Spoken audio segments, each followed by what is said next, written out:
All right, so you've got the hang of Kubernetes basics, right? You know what a pod is, you know what a deployment does. But now you're ready to tackle the real deal, running serious applications on Google Kubernetes Engine. Well, you've come to the right place. We're about to level up your GKE game, going way beyond the Hello World examples. So here's what we're going to cover. First, we'll lay the GKE foundation. Then we'll get your app deployed and networked up. After that, it's all about scaling, management, and security. And to wrap things up, we'll even touch on how to modernize your older stuff. Let's get into it. Okay, first things first, the GKE foundation. These first choices you make, they're absolutely crucial. Get them right, and everything else gets a whole lot easier. So let's kick things off with a super common problem. Imagine you've got an app on Cloud Run. It's awesome, it's simple, but it has those dreaded cold starts. You know, that little lag when a user hits it for the first time in a while. For some apps, that's fine. But when you need instant, always-on performance and total control over your networking, what do you do? And this is where GKE really steps in. See, Cloud Run is fantastic because it can scale all the way down to 0, which saves you money. But the trade-off is that potential for cold starts. GKE, on the other hand, is built for high availability. Your app is always running, you get that dedicated CPU and the super granular network control you might need for things like gRPC. The bottom line? No more cold starts. Okay, so you're sold on Kubernetes. Awesome. But then you start thinking about, well, all the management, the nodes, the patching, figuring out how many machines you need, making sure they're not all sitting idle. It sounds like a full-time job, right? There has to be a simpler way. And there is. It's called GKE Autopilot. Think of it like this. GKE Standard gives you the keys to the entire kingdom. You have total control, but you're also responsible for everything. Autopilot? It's the managed experience. Google handles all that node management headache for you. You just focus on your pods and, get this, you only pay for the resources your pods actually use. It's a game changer. Okay, foundation is set. Now for the fun part. Let's actually get our code running and figure out how to update it like a pro without taking everything offline. This is the million-dollar question for anyone running a live service.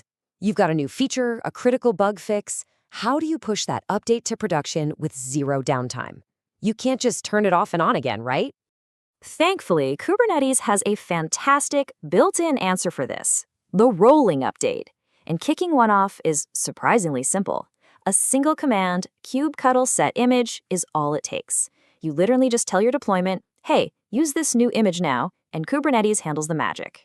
So how does that magic work? It's actually pretty clever. Instead of stopping all the old pods and starting all the new ones, which would cause an outage, a rolling update does it piece by piece.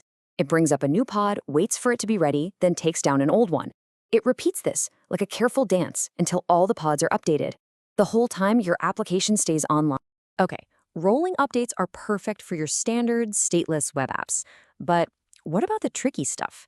I'm talking about things like databases or clustered systems where each instance needs its own stable, predictable identity and its own chunk of storage that doesn't just disappear if a pod restarts. For that, you reach for a stateful set. This is a special tool in the Kubernetes toolbox designed specifically for these stateful applications. It gives each pod a sticky, unique identity, like dbpod0, dbpod1, that stays with it no matter what. It also guarantees stable storage and even deploys and scales them in a specific, predictable order. It's a must-know for complex apps. All right, our app is deployed. Check. Now we need to wire it up. How do all these little microservices talk to each other? And maybe more importantly, how does the rest of the world talk to our app? So for internal, cluster-to-cluster communication, the classic combo is a deployment and a service. The deployment is managing the actual running pods, right? But those pods can come and go. The service acts like a stable front door. It gives them a single, unchanging DNS name, like auth service. So your other microservices don't need to know the IP addresses of individual pods. They just talk to the service, and it handles the routing. But what about traffic from the outside world? You need something smarter than just a plain IP address. You need to handle HTTPS, and you probably want to route traffic based on the URL path. You know, send everything for /API to your backend, but send /images to your image processing service. How do you pull that off?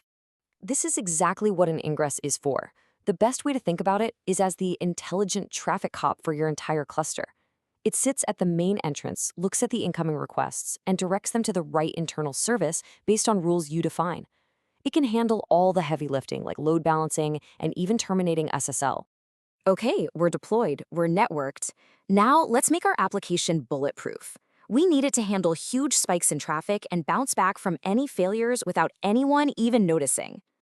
The first tool we'll use is the Horizontal Pod Autoscaler, or HPA for short. This thing is brilliant. It just watches a metric, usually CPU usage. When it sees your pods are starting to sweat because of high traffic, it just adds more pods. Simple as that. It scales your application out horizontally to handle the load. But wait, what happens if the HPA wants to add 5 more pods, but all your server nodes are already full? Where do those pods go? Well, that's where the cluster autoscaler comes into play.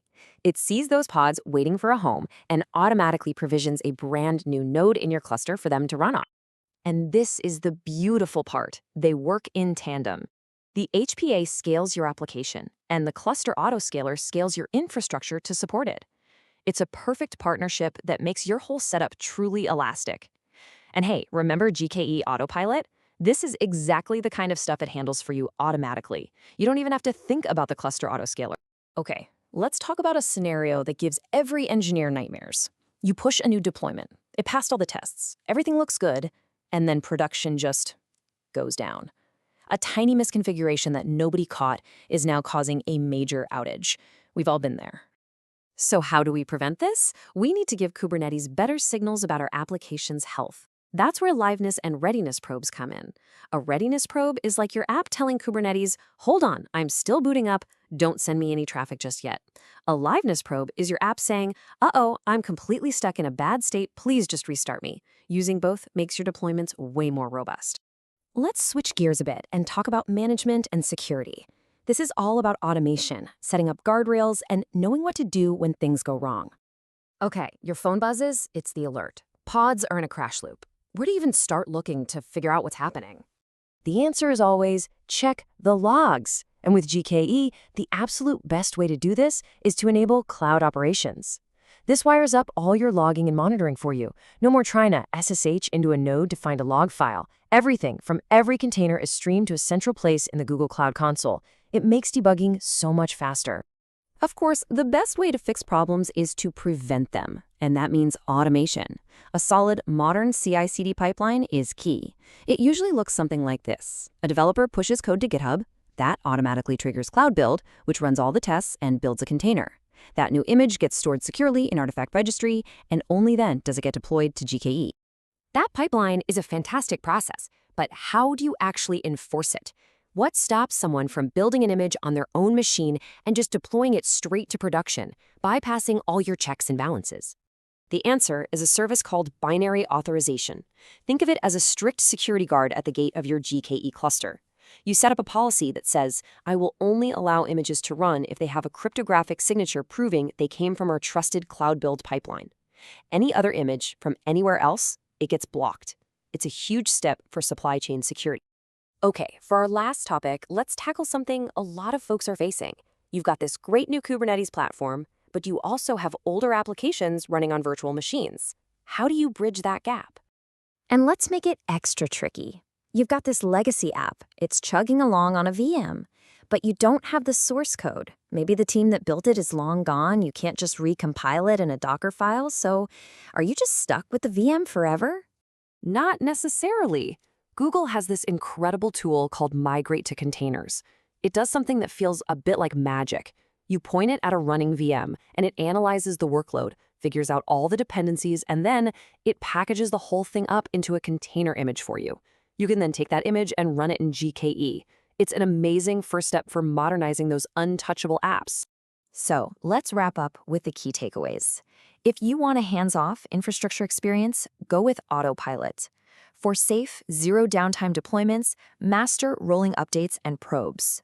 To handle any amount of traffic, you need that powerful combo of the HPA and the cluster autoscaler. And finally, to sleep well at night, lock down your deployment pipeline with binary authorization. We've really covered a ton of ground on how to build a single, super resilient cluster. But that's just the beginning, right? The next step is to think bigger. So here's a question to chew on. How would you take all these concepts and use them to build an application that can serve users all around the world with incredibly low latency? That's the next level. Thanks so much for joining me.